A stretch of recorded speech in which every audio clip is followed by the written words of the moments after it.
مدحت قمر الدين كان محتاج ان هو يطور نفسه في الكارير بتاعه وعايز يعرف هو رايح فين وجاي منين، فراح للكوتش.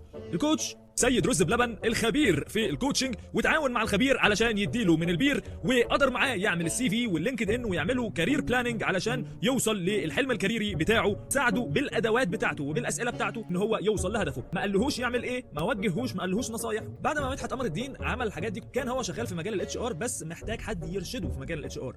كان الاتش ار بالنسبه له كبير قوي وواسع وهو لسه بسم الله الرحمن الرحيم، فراح للمعلم علشان يتعلم. لقى الاستاذ حسن تمر هندي اللي هو ساعته علشان يتعلم. حسن تمر هندي كان خبير قوي في رمضان، كان خبير قوي في مجال الاتش ار، فبالتالي بدا ان هو يساعده علشان يخطو الخطوات دي، وكان بيرشده، بيقول له يعمل ايه وما يعملش ايه، يخلي باله من ايه وما يخلي بالهوش ماله من ايه، ايه المواقف الغريبه اللي هيقابلها. ولما مدحت قمر الدين كان بيتقابل مواقف غريبه كان بيروح لحسن تمر هندي وكان بيقول له يعمل ايه في المواقف ديت، في المواقف الخاصه بالاتش ار.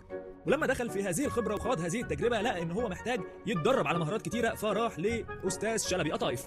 واستاذ شلبي قطايف هو متخصص في التدريب، بيدرب مهارات كتيره زي التايم مانجمنت والديسيجن ميكنج، ازاي تتخذ القرارات وتدير الازمات، وان انت تعرف تعمل برزنتيشن سكيلز ويبقى عندك كوميونيكيشن سكيلز. هو كان بيدربه على جميع المهارات اللي يخليه قادر ومؤهل ان هو يشتغل في سوق العمل ويبقى اتش ار متميز في المهارات الخاصه بالمجال بتاعه.